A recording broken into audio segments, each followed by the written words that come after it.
Welcome into WTOL 11 News on WTOL 11 Plus. I'm Tatiana Cash. Thanks so much for joining us here online. Today, I feel like has been really nice, sunny, windy, but I'd take this over the cooler temps that I'm pretty sure are headed our way. We need to check in with meteorologist John Birchfield. John, cold? Yeah, it's going to be back to a chillier feel for that St. Patrick's Day. There's a cold front coming on through, and that is going to usher in a chilly March feel. There could be a little bit of morning sunshine for your Sunday, but by the afternoon, some snow flurries may be possible with a brisk feel for your Sunday. Here's the cold front that is going to kick up a line of showers this evening and a much chillier feel for your St. Patty's Day. We do have some green on radar. I guess a good way to celebrate St. Patrick's Day, but this is with some rain showers predominantly northwest of Toledo over the course of the evening, and there have even been a few steadier showers between Hillsdale and Jackson shown by those yellow colors. Here is a look ahead to your forecast for the remainder of the weekend. Going to be a chilly feel with highs in the 40s for St. Patrick's Day plans. Into the morning, perhaps a few glimpses of sunshine, and the afternoon could even feature a couple snow flurries. I have your full 10-day forecast that'll look ahead to the start of spring in just a minute. All right, thanks, John. 2 criminal cases involving former President Donald Trump are being impacted by judge decisions. A special prosecutor in the Georgia election interference case has resigned. In New York, payments to adult film star Stormy Daniels have been delayed. CBS News has the latest. Hours after a judge's ruling in former President Trump's Georgia election interference case, Special Prosecutor Nathan Wade tendered his resignation. The judge's ruling ordered Fulton County District Attorney Fani Willis to either step aside or order Wade to quit the case because they had been involved romantically and it created an appearance of impropriety. He had to. There was no way that it was going to be the elected district attorney of Fulton County, Fani Willis, who was going to step down. After this decision came out. On social media, former President Trump celebrated the decision, calling Wade a disgrace. In a letter to Willis, Wade wrote he was resigning in the interest of democracy and to move this case forward as quickly as possible. But an attorney who represented Kenneth Chesborough, who pleaded guilty last year in the Georgia case, says the legal wrangling has set back the start of a potential trial. It means the case goes from almost impossible going to trial before November to actually impossible to go to trial before November. Meanwhile, in New York City, another judge handed down a partial victory for former President Trump's legal team, ordering a 30-day delay in another criminal trial. Trump faces felony charges for falsification of business records related to payments to adult film star Stormy Daniels. Trump's attorneys had asked for a 90-day delay, claiming they just recently began receiving more than 100,000 pages of documents in pretrial discovery. Bradley Blackburn, CBS News, New York.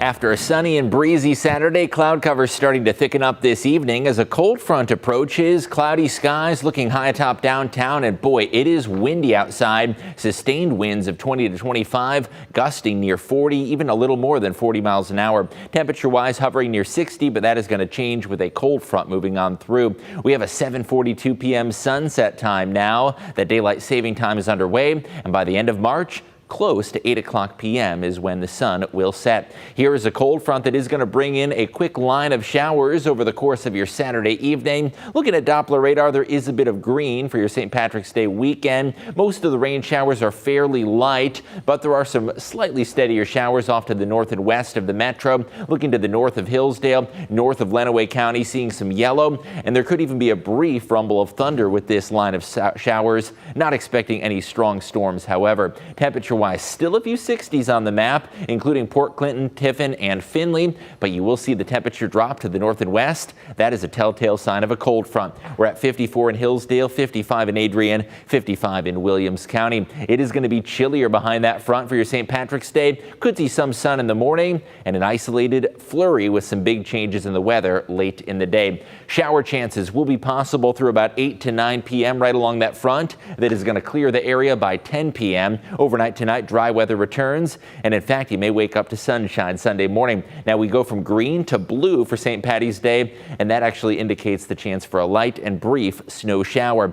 Let's look at the hour by hour closer to home. Isolated shower chances will push southeast of the metro by 8 p.m., clearing totally out of our vicinity by 10 p.m. Light showers taper off, and the breeze is going to turn chilly behind that northwest wind. Hour by hour into your Sunday, a little bit of sunshine to start off St. Patrick's Day. Snow flurries flurries will become possible into the afternoon. Again, seeing a few speckles of blue off to the north. Forecast is going to bring a cooler March feel. A little bit of AM sun giving way to an isolated flurry in the afternoon. No accumulations, but certainly a cooler March setting. Here's a look at those temperatures. We do fall overnight back to the 30s by daybreak. So hope you enjoyed the 60s and sunshine today. Into your Sunday afternoon for St. Patrick's Day festivities. Our highs are only going to make it up to the low to mid 40s, and you'll see those arrows indicating the northwest wind as our wind direction shifts from southwest to northwest. Over the next couple of days, a brisk feel into the start of the work week. Monday is the final day of winter, and it's only fitting that we see a snow shower or two. We welcome in the spring season Tuesday with temps in the mid 40s,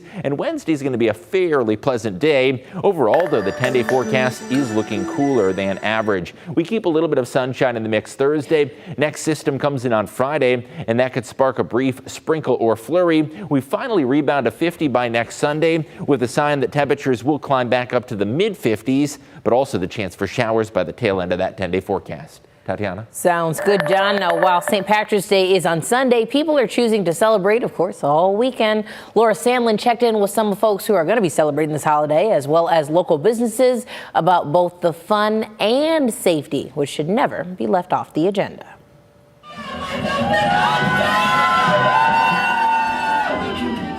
It's the weekend of green beer, Guinness, and shamrock shots. But you need more than just luck to stay safe over St. Patrick's Day weekend. You had it right. One person working to help you do just that is Cam Park, CEO and president of local rideshare service Ziggy Zooms. Park says that they're extending their hours so students leaving the bars late have a reliable ride. What we're doing is we're just getting out here and we're providing those safe alternatives. That way people don't get behind the wheel as they get to drinking, and we can make sure, the city's safer tomorrow than it is today.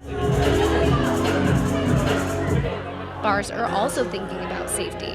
Daryl Hammonds, the manager of Downtown Bar in Bowling Green, says that they're taking steps to make sure you're not having too much, both inside and outside the bar. Just making sure that we let people in at the doors who are sober enough to be in the bar.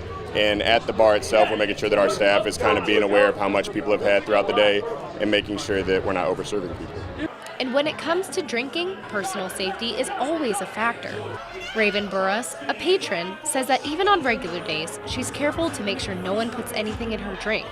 But she says with these holiday crowds, you especially want to keep your head on a swivel. Don't leave anything behind, and if you are going to leave something behind, make sure that you have somebody watching it. Reporting in Bowling Green for WTOL 11, I'm Laura Sandlin. All right, now Make-A-Wish for Ohio and Kentucky held their 4th annual Baskets for Wishes fundraiser this morning, all to help grant children with critical illnesses one of their biggest wishes. Attendees got to enjoy a full brunch. They've got the Bloody Marys, the mimosas, and of course a silent auction. This helps raise money to make sure that these kids' dreams come true. Now, while Disney World is still the most common wish, the organization does not want to limit the creativity of the Little Wish makers. Could be anything from a trip to Hawaii. We have seen, I want to be a police officer for a day. I want to meet a celebrity. I want to have a puppy. And really, we try to let them be as creative as they can be and really get to the true heart of what their wish is. The only criteria that you need to get a wish, the child must have a qualifying illness, are between the ages of 2.5 and 18 years old, and have not already had a wish granted by another wish-granting organization. An after-school program which helps kids grow through boxing has now expanded into basketball. Toledo Arc is an after-school and summer program teaching boxing to area youth, and founder Andre Callum says he's able to help the kids grow both physically and mentally stronger, using sports helping them teach discipline to themselves as well as potentially prepares them for struggles within life. And with Arc now offering basketball, he's bringing another outlet for the kids. The whole purpose of this goal is to put kids in a situation, to put parents in a situation where they can drop their kids off somewhere safe. It's a free program. The kids can learn developmental basketball skills from the ground up, and then someday get into high school and do great things. Definitely check in with us later on WTOL 11 News at 11 or on Fox 36 to learn more about ARC's new basketball edition and how it will help kids within the community.